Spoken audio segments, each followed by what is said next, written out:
تیری عظمتوں سے ہوں بے خبر، یہ میری نظر کا قصور ہے۔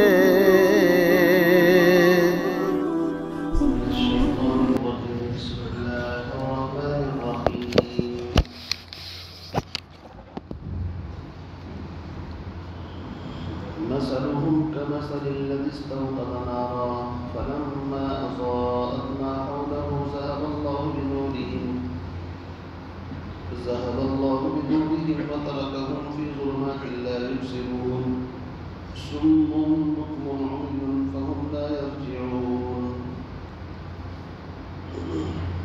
صدق الله العظيم۔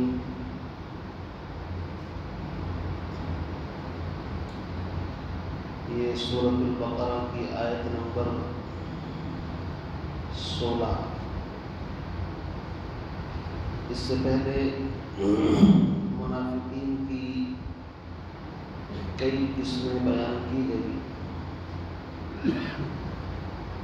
اب اللہ رب العزت ان منافقین کی یہاں سے مثال بیان کر رہے ہیں۔ ایک تشبیہ ہوتی ہے، ایک مثال ہوتی ہے۔ تشبیہ مثال کے طور پر جیسے کہتے ہیں زید کل اسد، زید شیر کی مانند ہے، شیر کی طرح ہے، اس کو تشبیہ کہتے ہیں۔ یعنی کسی کمال، کسی ہنر کے اندر کسی کے ساتھ کسی کے فضائل بیان کرنا، اس کو تشبیہ کہا جاتا ہے۔ جیسے کہ کہا جاتا ہے کہ فلاں آدمی شیر کی طرح ہے، یعنی کہ اس کی شیر کی بہادری کو اس کے اندر ثابت کرنے کے لیے کہتے ہیں کہ فلاں آدمی شیر کی طرح ہے نا، تو اس کو تشبیہ کہتے ہیں۔ اور ایک ہوتی ہے مثال۔ یاد رکھیے تشبیہ مفرد کے اندر ہوتی ہے، یعنی تنہائی کے اندر، اور مثال جو ہے وہ مرکبات یا اس سے زائد کے اندر بھی ہوتی ہے۔ اور مثال سے بات جو ہے وہ صحیح طریقے سے سمجھ میں آ جاتی ہے۔ ایک غیر محسوس چیز کو جب الفاظ میں مثال سے بیان کیا جاتا ہے تو بات سمجھ میں آسانی کے ساتھ آ جاتی ہے۔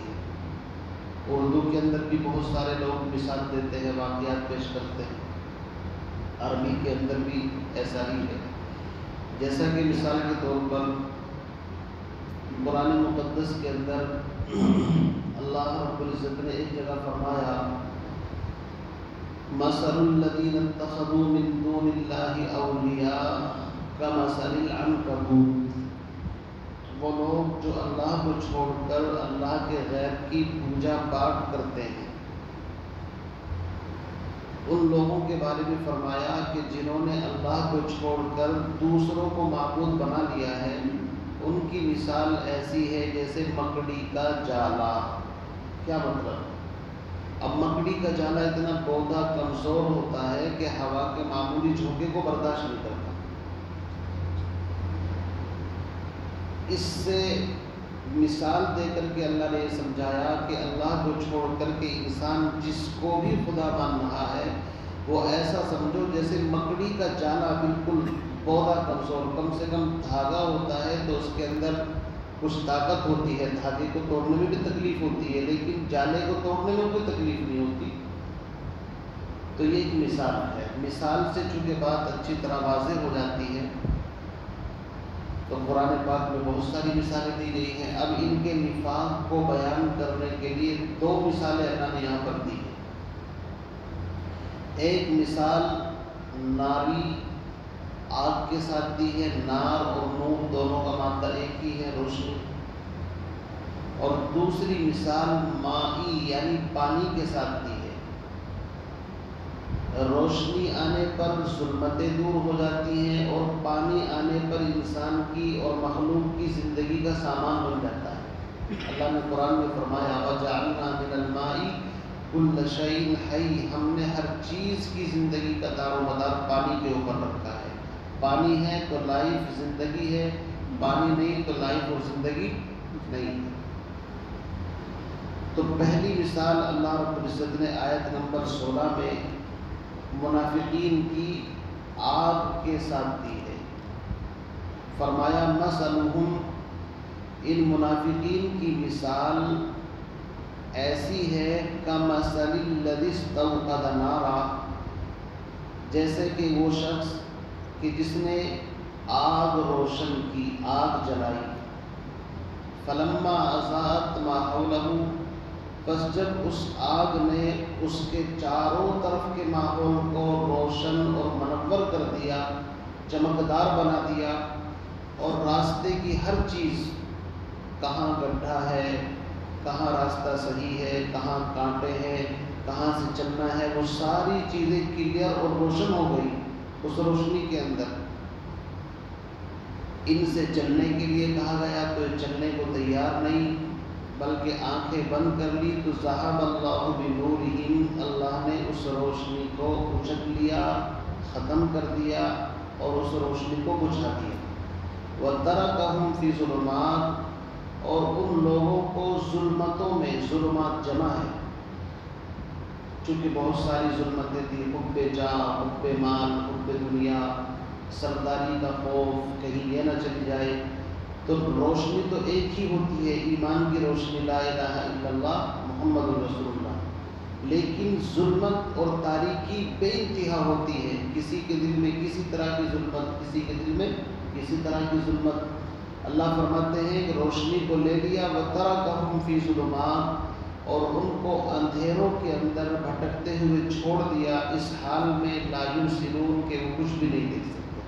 اب یہ تو ترجمہ ہوا، اب اس کا مفہوم یہ ہے کہ جناب نبی کریم صلی اللہ علیہ وسلم کی آمد سے پہلے مکے کے اندر تو پورا آپ جانتے ہی ہیں، پورا بالکل ہر گھر کے اندر بت رکھا ہوا ہے، خانہ کعبہ کے اندر 360 بت رکھے ہیں، ایمان کی روشنی بالکل ختم ہو چکی، باوجود ہے کہ اللہ کا گھر وہاں پر ہے۔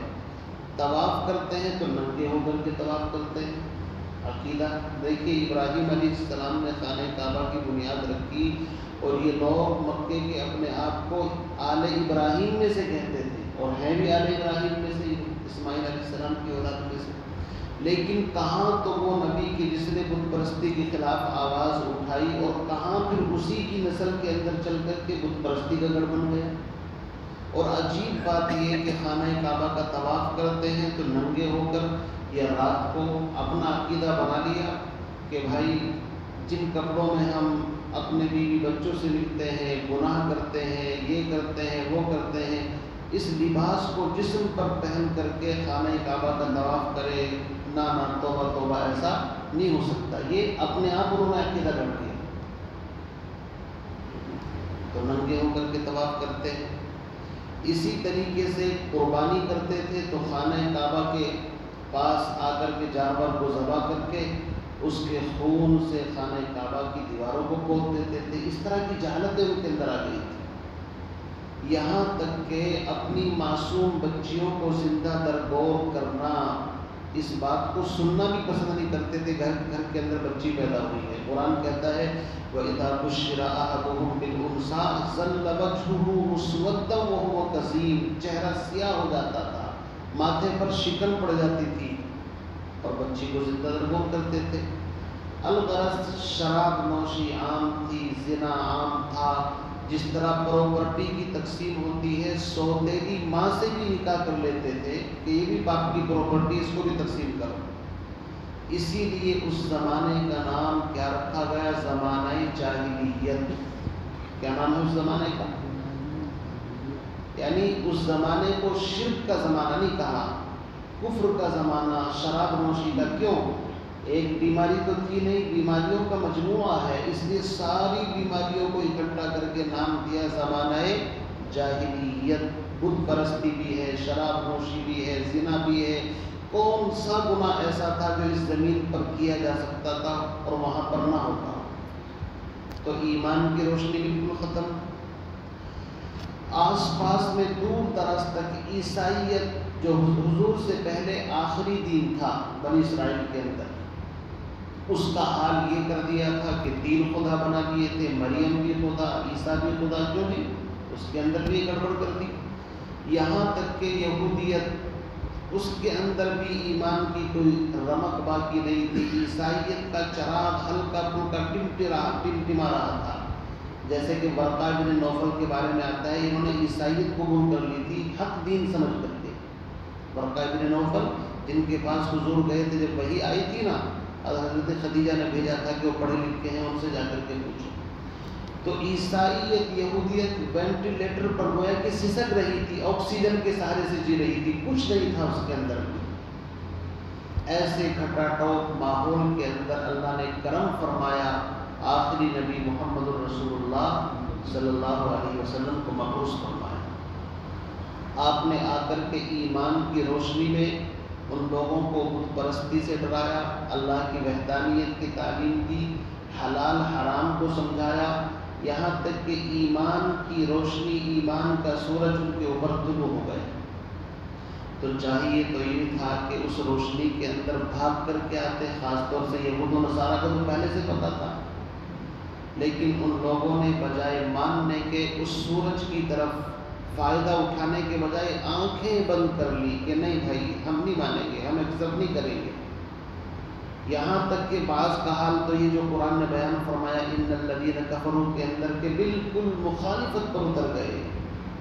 اور بعض وہ تھے آنا چاہتے تھے لیکن اپنے مفاد، جن کو قرآن نے ظلمات کہا ہے، حب جاہ، حب مال، دنیا کے لالچ کی وجہ سے وہ آئے نہیں. تو میرے عزیز بزرگوں دوستوں، اللہ نے ان سے اس نور کو سلب کر لیا اور وہ لوگ گمراہی کے اندر پڑے رہے، یہاں تک کہ اس دنیا کے اندر بھی بڑا نقصان اٹھایا اور موت کے بعد کی جو ہمیشہ کی زندگی ہے اس کے اندر بھی بڑا نقصان اٹھایا. اب یہاں پر دیکھیے ایک ظاہری مثال دی کہ مثال کے طور پر ایک قافلہ جا رہا ہے راستے میں، روشنی کوئی نہیں، رات کا گھٹا گھوٹ اندھیرا ہے. اب مثال سے بات کو سمجھا رہے ہیں. اچانک کسی نے روشنی کی، قافلے والے بڑے خوش ہوئے کہ بھائی چلو روشنی ہو گئی، اب منزل تک پہنچ جائیں گے. لیکن جیسے ہی اس روشنی نے ماحول کو منور کر دیا، اب انہوں نے اپنی کٹ حجتی اور اپنی جہالت کی وجہ سے کہ نہیں بھائی ہم اس روشنی کے اندر نہیں چلیں گے، اگر اس روشنی میں چلیں گے تو ہماری نیچی ہو جائے گی، ہمارے جو مفادات ہیں وہ ختم ہو جائیں گے. آنکھیں بند کر لی اور چلنے سے انکار کر دیا. اب اللہ نے اس روشنی کو بجھا دیا، ختم کر دیا. اصل میں اللہ کی طرف نسبت اس لیے کی ہے، ویسے تو چراغ خود بخود بجھ جاتا ہے، کوئی بجھائے گا اس کو، کیونکہ اصل ہر چیز کے پیچھے جو اسباب ہیں، ان اسباب کے پیچھے جو طاقت ہے وہ اللہ کی ہے. اللہ نے اس روشنی کو بجھا دیا. اب یہ لوگ پریشان حال ہیں. تو دیکھیے کتنی بہترین مثال یہاں پر دی. اچھا، اس کے دو مفہوم بیان کیے ہیں. ایک عبداللہ ابن مسعود رضی اللہ تعالیٰ اور بعض صحابہ فرماتے ہیں کہ ان منافقین کے بارے میں ہے جو پہلے تو ایمان لے آئے، لیکن ایمان لانے کے بعد پھر انہوں نے سوچا کہ یار ہمارا تو گھر، خاندان، کنبہ، رشتے ناطے سب ٹوٹ جائیں گے اور اس سے تو بڑا نقصان ہوگا، بڑی پرابلم آئے گی. تو دوبارہ پھر کفر کے اندر آ گئے. یعنی پہلے ایمان قبول کر لیا اور پھر دوبارہ کفر اختیار کیا. لیکن علامہ ابن جریر، ابو العالیہ، قتادہ اور اسی طرح عبداللہ ابن مسعود، ان کی رائے یہ ہے کہ وہ ایمان میں داخل ہوئے ہی نہیں تھے سرے سے، صرف انہوں نے ظاہری کلمہ پڑھا تھا. اگر ظاہری کلمہ پڑھا تھا تو اس کا بھی بینیفٹ انہیں یہ ہوا کہ کم از کم مال غنیمت میں حصہ ملا. مسلمان ان کو مسلمان سمجھتے تھے، ان کی مجالس میں آتے جاتے تھے تو مال غنیمت میں سے حصہ بھی ملتا تھا اور بہت سارے بینیفٹ ان کو دنیاوی اعتبار سے ملے. لیکن جیسے ہی مرے تو روشنی ختم اور ظاہری بینیفٹ ختم اور پھر ہمیشہ کے عذاب کے اندر گرفتار ہو گئے. تو بہرحال جو بھی شکل ہو اس میں کوئی بڑا فرق نہیں. ایک مثال یہاں پر اللہ نے دی ہے. فرمایا مثلہم، ان منافقین کی مثال ایسی ہے کمثل الذی استوقد نارا، جیسے کہ وہ شخص جس نے آگ روشن کی.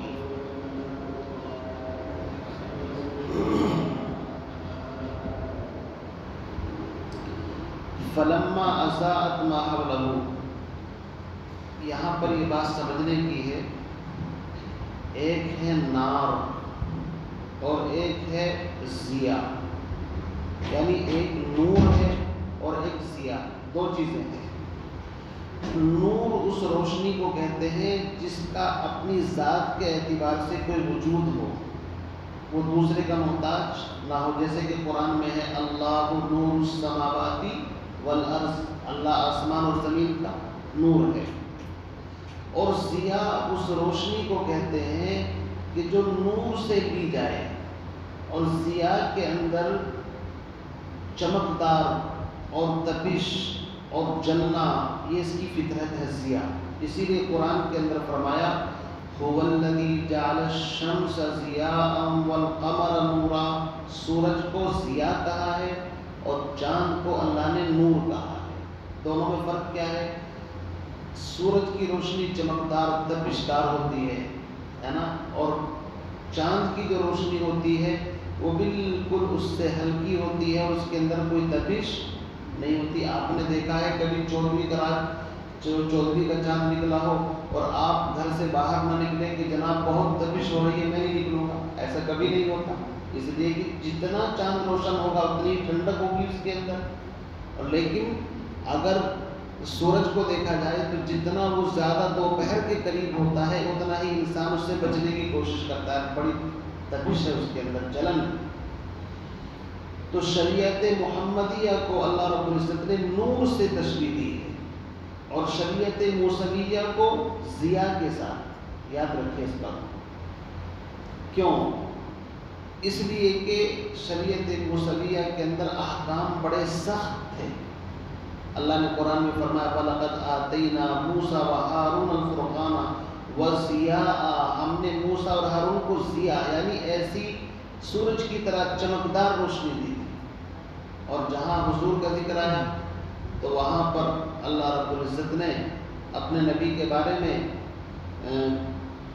نور کا ذکر فرمایا ہے، انوار کا ذکر فرمایا ہے۔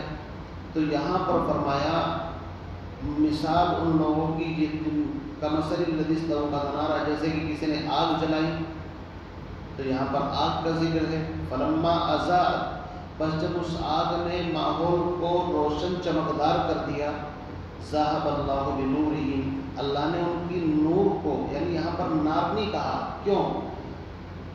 نار کے اندر دو چیزیں ہیں، ایک روشنی ہے اور ایک تپش ہے۔ اللہ فرماتے ہیں اس کے نور کو مکمل طریقے سے لے لیا، صرف اس کے اندر جو تپش تھی اس کو چھوڑ دیا جلنے کے لیے۔ وَتَرَكَهُمْ فِي ظُلُمَاتٍ، اور ان کو اندھیروں کے اندر بھٹکتا ہوا چھوڑ دیا، اس حال میں کہ وہ کچھ بھی نہیں دیکھ سکتے۔ سُمٌّ، بہرے ہیں، بُکْمٌ، گونگے ہیں، عُمْیٌ، اندھے ہیں، فَهُمْ لَا يَرْجِعُونَ، بس وہ سیدھے راستے کی طرف نہیں لوٹ سکتے۔